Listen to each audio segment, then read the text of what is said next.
Yang kedua adalah tinjauan secara logika. Secara logika pun, penetapan keharaman ucapan selamat Natal, Tahun Baru, dan sebagainya itu juga lebih logis bagi umat Islam. Karena dalam Al-Quran telah disebutkan, lakum dinukum waliyadin, bagimu agamamu dan bagiku agamaku. Perlu diketahui bahwasanya asbabul wurud dari surah Al-Kafirun ini adalah karena orang-orang kafir Quraisy itu meminta kepada Rasulullah SAW untuk melakukan sinkretisme atau pluralisme agama, yaitu sehari menyembah Gusti Allah dan sehari menyembah berhala mereka. Jadi aneh kalau ayat ini itu digunakan sebagai dalil untuk membolehkan mengucapkan selamat Natal. Rasulullah SAW juga bersabda, man tasyabbaha biqaumin fahuwa minhum.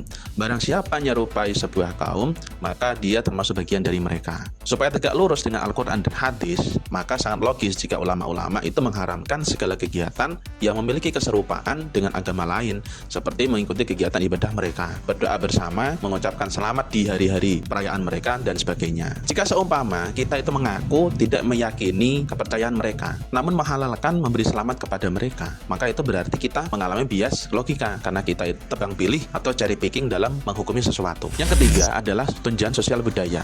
Seperti yang kita tahu, bahwasanya ada gap yang besar antara perayaan Tahun Baru Masehi dengan Tahun Baru Hijriyah. Di Tahun Baru Masehi, kita tahu bersama bahwasanya di situ banyak hal-hal negatif yang dilakukan pada malam Tahun Baru oleh sebagian masyarakat, seperti joget-joget sambil mabuk-mabukan, prostitusi, pesta besar-besaran yang memboroskan uang, dan sebagainya. Maka sangat wajar jika perayaan Tahun Baru Masehi ini diharamkan oleh ulama di samping pertimbangan soal akidah seperti yang sudah dibahas sebelumnya. Bahkan beberapa kota besar di Provinsi Aceh itu mulai tahun 2012 itu sudah menetapkan larangan untuk merayakan Tahun Baru Masehi. Dalam kehidupan sosial, kita sebagai umat Islam juga tidak dituntut secara sosial untuk memberikan selamat kepada non-muslim dalam hari raya mereka. Dari dulu umat Islam di Indonesia ini sudah mempersilahkan dan tidak mengganggu umat agama lain seperti Kristen, Konghucu, Hindu, dan Buddha untuk menjalankan ibadah dan perayaan mereka dengan baik dan lancar. Kalau berkawan, berkomunikasi, dan bekerjasama antar umat beragama di dalam hal-hal yang sifatnya duniawi, itu hukumnya boleh, selama itu tidak bersinggungan dengan hal-hal yang berkaitan dengan agama. Lalu bagaimana kita mensikapi acara makan bersama keluarga yang biasa dilakukan pada Tahun Baru Masehi yang sudah menjadi kebiasaan luas masyarakat kita? Setelah kita mempertimbangkan pendapat ulama-ulama tadi, maka ada 3 hal yang bisa saya sodorkan. Yang pertama, mengikuti saran ulama untuk menyelenggarakan acara makan-makan tersebut itu sebelum atau setelah Tahun Baru. Yang kedua adalah membuat acaranya kecil-kecilan dan tidak memperlihatkan kegiatan rame-rame atau besar-besaran, karena itu termasuk mujaharah agar kita nanti mendapat ampunan dari Allah Subhanahu wa taala. Yang ketiga adalah jika memang kepepet